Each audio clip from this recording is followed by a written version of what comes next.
Update 3. My parents bought my sister a house and expected me to pay the mortgage. I refused and they sued me, claiming I promised to help. In court, one simple question exposed everything they tried to hide. Richard Chen introduced financial documents showing their depleted savings account. The numbers were stark. They'd withdrawn $140,000 for the down payment and closing costs, leaving them with barely $30,000 in retirement funds. At their age, recovering from that would be nearly impossible. But whose fault was that? I wanted to stand up and scream the question at everyone in the courtroom. They'd made that withdrawal without consulting me, without securing my agreement, without any backup plan if I said no. Chen called their financial advisor to the stand, a man named William Garrett, who'd apparently counseled against the purchase. Garrett testified that he'd explicitly warned my parents not to deplete their retirement savings without a written commitment from me. They proceeded anyway, telling him I'd come through because that's what family did. Margaret's cross-examination of Garrett was masterful. She got him to confirm that responsible financial planning required written agreements, especially for large sums. She established that my parents had ignored professional advice because they'd assumed without basis that I'd comply with their wishes. The lunch recess came as a relief. I sat in a small conference room with Margaret, barely touching the sandwich she'd ordered for me. My stomach was in knots. Jennifer had texted supportive messages throughout the morning, along with several colleagues who'd followed the case in the news. The afternoon session brought character witnesses. Aunt Paula testified about what a loving family we'd always been, how holidays were full of laughter, how she'd never seen siblings as close as Charlotte and me growing up. She described helping me with a school project when I was 12, how I thanked her repeatedly and told her family was everything. That memory was real. I had felt that way once, but family was supposed to work both ways. And somewhere along the line, the definition had shifted to mean I gave while everyone else received. Chen paraded several of Charlotte's friends to the stand. They talked about her struggles as a mother, her dedication to her kids despite limited resources, her excitement about finally having a real home. Each one mentioned how hurt she was by my refusal, how she couldn't understand why her successful sister wouldn't help. One friend, a woman named Melissa Drake, got emotional, describing how Sophie had cried when she learned they might lose the house. That little girl asked me why her aunt hated her, Melissa said, dabbing her eyes. What kind of person does that to a child? I felt the courtroom shift. Several jurors, there was no jury in this case, but the spectators in the gallery reacted. Whispers, headshakes, pointed looks in my direction. Chen had successfully painted me as the villain in a story about an innocent child's dreams. Margaret's cross-examination focused on facts. Had any of these friends offered to help Charlotte with the mortgage? No. Had they contributed to a fund for the down payment? No. Were they willing to co-sign the loan? Of course not. So, everyone agrees someone should help, Margaret said. As long as that someone is my client. The point landed, but I wasn't sure it mattered. Facts and emotions were fighting for dominance, and emotions had a strong advantage. Chen rested his case by late afternoon. The weight of their testimony hung in the air like smoke, making it hard to breathe. Margaret squeezed my shoulder as we packed up for the day, reminding me we had the law on our side. That night, I couldn't sleep. I kept replaying Melissa's testimony about Sophie crying. My 9-year-old niece confused and hurt, thinking I hated her.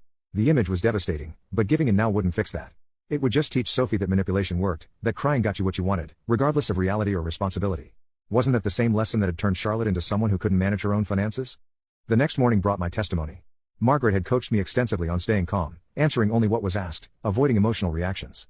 I wore a navy suit and minimal jewelry, wanting to look professional without seeming flashy. She walked me through my career history, first establishing the work I'd put in to reach my current position.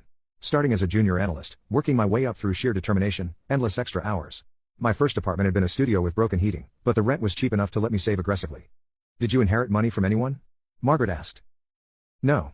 Win the lottery? No. Receive any large gifts or windfalls? No. Everything I have I earned and saved myself. She had me explain my financial philosophy, the spreadsheets I maintained, the retirement calculators I used. I'd run the numbers hundreds of times, planning for different scenarios, always trying to ensure I'd never be a burden on anyone. Did your parents ever ask you directly if you would pay this mortgage before purchasing the house? No, they didn't. When they did tell you about the purchase, what was your response? I said I couldn't do it. The conversation lasted maybe 5 minutes. I was clear and immediate in my refusal. Margaret established the timeline carefully. Phone call on Tuesday afternoon. Purchase already committed. My refusal within minutes of learning about their expectation. No ambiguity, no maybe, no let me think about it. Then came Richard Chen's cross-examination, and the temperature in the room seemed to drop 10 degrees. Chen rested his case by early afternoon. Margaret called me to the stand. I walked through my career history, my financial planning, my saving strategy. Margaret established that I'd built my wealth through careful choices, not inheritance or luck. I explained that I'd never been consulted about the house purchase, never agreed to any payment plan, and had clearly refused when asked. Chen's cross-examination was aggressive.